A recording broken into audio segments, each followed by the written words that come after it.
Hey YouTube, Mark Kaufman here, and today I want to talk about why I have so many different knife steels. I was talking to Jason over at NebuCloud. By the way, go check out his channel. I'll leave a link below. But we were talking about knives, we were talking about collections, and I showed him, this isn't my whole collection, but this is a good chunk of it. And I showed him my collection, and I was like,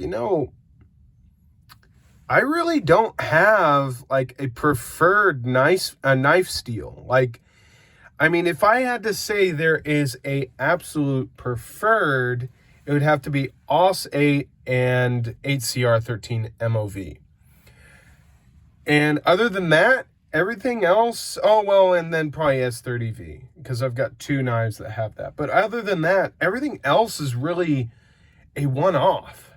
And he just kind of sparked this idea of like, why do I have so many different steels?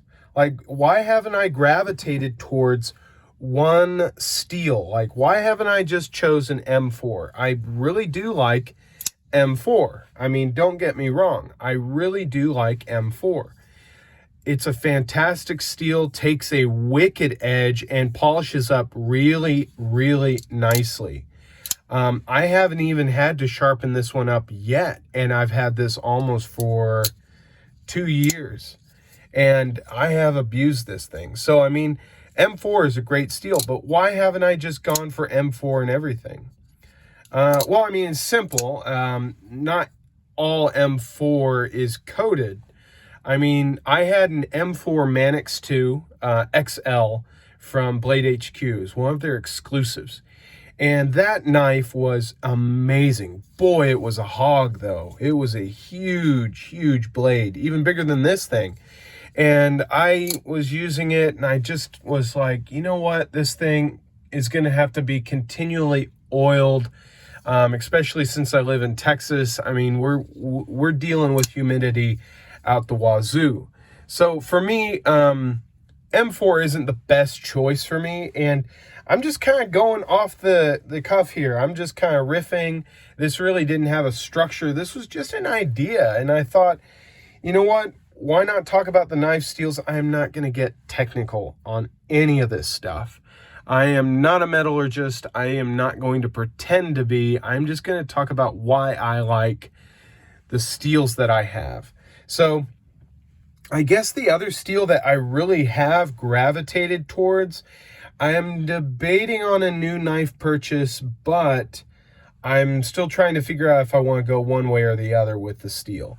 But that's the one steel in one corner is M390. Now this is my Viper Knives Storm, designed by Rick Hinderer, and it uses M390. M390 is an incredible steel. You have great edge retention, corrosion resistance, stability. You have, boy, this thing is so smooth. I love it. Look at that, man. And it's sad to see that some of these have had QC issues, but this one here is absolutely perfect. I am never going to sell this one, but that was a little bit of a divergent there. But this here has great toughness, durability, corrosion resistance, will hold a great edge, and polishes up pretty nicely when you want to do that.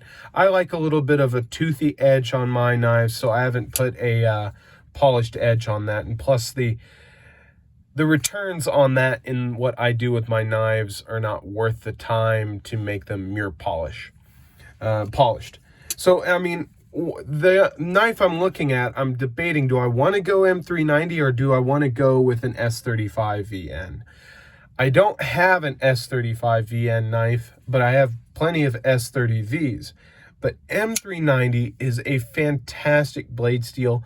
And really, for a long time, for a little while, it was the steel to have in your knife. I mean, even custom makers were like, okay, we're going to go with that. But the steel now I've seen is like Vanex. People are using Vanex. People are using a bunch of other steels. Even some custom makers are still using 154 CM or CPM 154, which is definitely a steel that is overlooked. That steel does not get enough appreciation. Man, it does not get enough appreciation. But M390 is a great steel, and I wish I had more knives with M390, but I don't have to have M390. You know, like some people, they're like, I have to have M390 because of what it does. And for me, I mean, personally, AUS-8 or AUS-8 is going to do the same thing. It's very tough, stain resistant. It doesn't hold an edge as well as M390, but it's still going to be quite corrosion resistant. Not as much as a VG10 or I think maybe as much as a S30, but it's still going to be great. And this is definitely a steel that people are forgetting about. Gradually, people are forgetting about this. They're replacing this with D2 or even CPM D2. And the thing is I think AUS-8 can outperform D2 if it's done well enough. I mean, especially if you boost the Rockwell hardness on D2, AUS-8. If you boosted the Rockwell on these steels, boy, they would do a lot better in the cutting. Of course, you would risk a little bit of the durability there. But this here is the Ka-Bar Dozier, and this knife, and then the model number is 4062. But this knife here is a great knife, especially with this steel. It's going to be something that's going to be very easy to sharpen and strop up. You may notice mine is a little different. I did add this sharpening choil on it, so yours may be a little different. So there's AUS-8. Now, I only have two knives with AUS-8, and that's the Ontario Rat number 1, and this Ka-Bar. Okay, now one steel that I really do like a lot, and it's our modern age super steel. I mean, this steel is incredible. I mean, really it is, and people just, they don't really know what it can actually do, and that's 8CR13 MOV. I mean, this is definitely a super steel. Now let me rephrase that. Yeah, super steel. Yes, I'm putting it up there because of what it can do when it's done right, and how easy it is to sharpen. How I mean, I'm not going to say it's super rust resistant, but it definitely can be a little more durable than your, let's say, 01s, your carbons, or even some 440s. I mean, it just depends on how they do it. But I have found that 8CR13 MOV is definitely a steel that can be a super steel done if it's done right. Now, you have 8CR14 MOV, which is just a little different, but not too much better. But I think this steel is really underappreciated. And a lot of brands, don't get me wrong, a lot of brands use it. I get it. A lot of brands use it. But for what it allows you to do with your knife, you can use it very abusively. I can't even speak.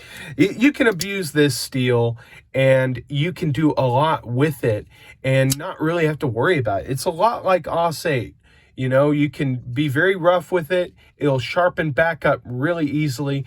Getting chips or rolls out of it is very simple. And I think it's up there with some of these steels that this steel should be up there. And I know that's going to be a controversial thing to say, but for me, it offers a lot, especially for my usability. And that's why I have it in my collection. And really, I mean, I never really even noticed it until I started talking to Jason about how different my collection is in regards to the steels. Now, we're going to go back in time to the late 1970s and 80s, and we're going to go back to the King. The King was 420 HC. 420HC, when done well, like Paul Boss, no, is it Paul Boss? I think it is. The heat treat, yes. And when it's done right, you can get incredible results. And this heat treatment has been extended to S30V, has been extended to 154CM, and the heat treat works. It is a testament to what you can do to steels that may have been obsolete, but now if you do the heat treatment right, it definitely proves itself. Now, I don't really carry the Buck 110 all that much, primarily just because of the weight. I mean, the weight is pretty crazy. The size nowadays, I mean, a lot of knives now are this size, but it's just that weight. It's the brass. It's that 1970s brown and brass look. God, that was a horrible time. Styles, Jesus.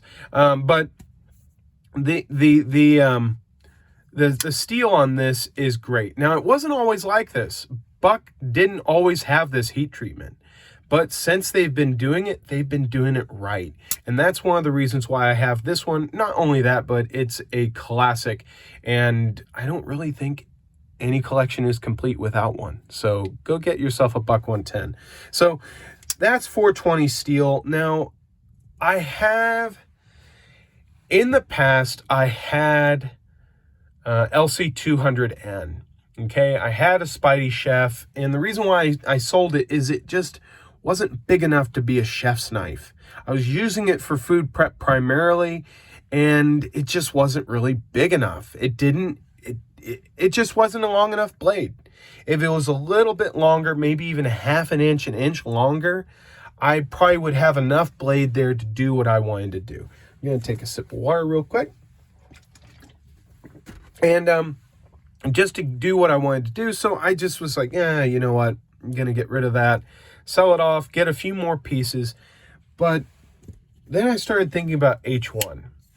And H1 is a steel that I hadn't ever had any experience with. I never, ever handled it. I never knew how great this steel is, and people do really beat this steel up. They say it's got worse edge holding than VG10.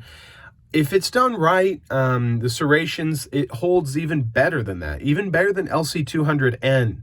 So there's that. I mean, the straight edge is pretty soft, but out of that, you get incredible toughness. This steel is very tough, very durable, and can really do a lot of work. Now, this knife, I have really, it's been really dedicated to yard work. It's been dedicated to working outside and living in a pouch, primarily because it can withstand the pressures of all that humidity. So that's one of the great things about H1, and it's actually a steel that's been around for quite a while, and Spyderco has been using it in great effect. Benchmade used to use it, and they were the ones that I believe first used it, but then they stopped using it, and probably just because of the edge retention, and probably because of the manufacturing on it. But Spyderco has kept it around, and it really is a great steel for if you want to have a softer steel that can take a beating and can also withstand the elements. I think this is a great thing to have. And that's why I have it in my collection. Is just it's a great knife that will be able to prove itself when it's needed. So that's H1. Now, here's a steel that I've had for a while. I've loved this thing, and this steel is so incredible. And the people that say that, oh, it's corrosion resistance is abysmal. I live in Texas. It gets quite humid here, and you can see there's no rust. There's a little discoloration. Don't get me wrong. It's gotten a little discolored, but it's not like it's M4. It's not like M4 or 1095 steel. This thing will not rust as easily, but it's not a stainless steel. Now, the reason why I had picked this up is I had really wanted to see what Maxament was all about. I love the Paramilitary 2 frame and the action it gives you and the ergos that it gives you. Now, for me, I haven't had to sharpen this thing, and it is still, oh my goodness, man, this thing is still stupid sharp. It is so sharp, and it's fantastic. It is really a fantastic steel. And if you watch Big Brown Bear on YouTube, he tests this stuff. Like, he really abuses some of his knives, and his stuff, man, he does stuff with knives I wouldn't even dream of doing. And he's tested Maxament, and it's proved itself to be very, very, very tough. So that's one of the reasons why I have this in my collection. But I've actually sold it. I sold it to Jason today, and we were talking, and I said, you know what, I haven't carried this in a long while, and if you want, you can pick it up. And he said, sure, I'll snag it from you. So this is actually, after this video, it's going over to Jason at NebuCloud, and he will be its new owner, and I hope he likes it. But there's no problem with the steel or the knife. It's just, I just don't carry a PM2 all that much. I've had so many, and it's just, the fact is, it's just not the style for me. I may be getting something else, but we will see. So the last steel that I have is S30V. And S30V, I think, is the 440C that we all wanted. It's the 440C that we all wanted, and it really is, I think it really is the king. It's not the king of all steels, but boy, it's the king that, it's the old king that sits in the corner and knows, yeah, you guys are doing this all right, but guess what? I did it better before all of you. You know, kind of like that old man that knows all the ropes and knows all the tricks, and he knows what he's doing, and he can still do it because he's taking care of himself. That's what S30V is. And I really feel like it's a steel that is getting pushed further and further back, and it's getting pushed further away from being the king. But I think it offers so much for the user. It's easy to sharpen. Don't let people say S30V is hard to sharpen, please.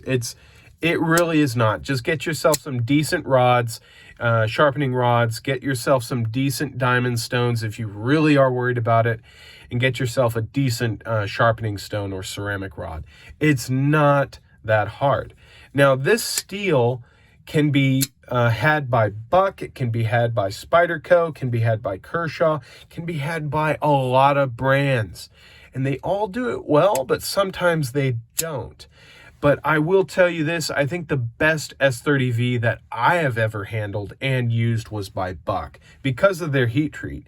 I mean, their heat treatment on S30V is incredible. So if you had to go S30V, I would say get something from Buck. But that is all my knives. I mean, that is not all of my knives, but really all the seals that I keep in my collection and in my rotation. Now, I'm going to take a look here off to the side and see if I've missed anything. Real quick, let's see.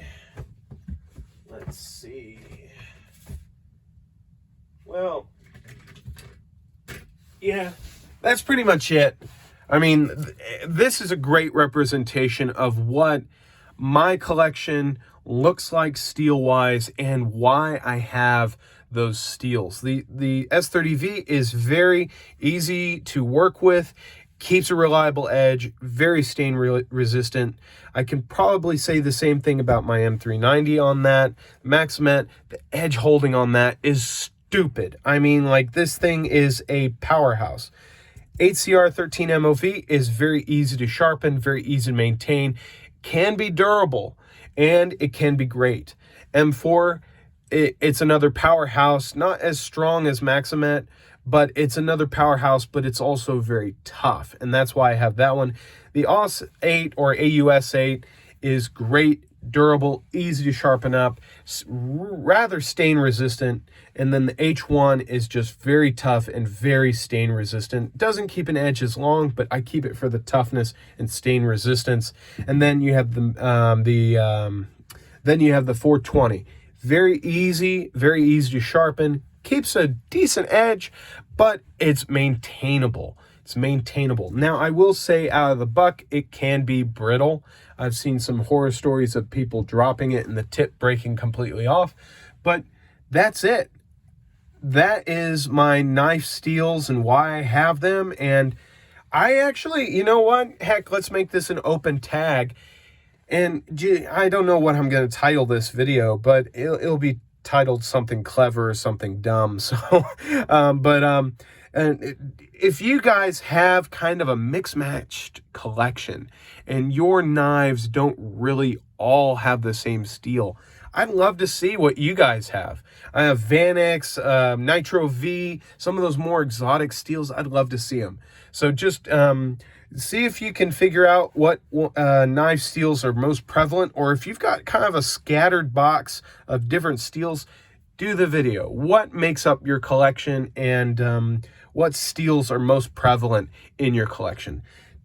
That's it for me, and I'll talk to you guys in the next video. Thank you guys so much for listening to me. And if you haven't already, subscribe to my channel, hit that notification bell, and leave a comment down below if you really like this video. Till the next one, I'll see you later. Bye-bye.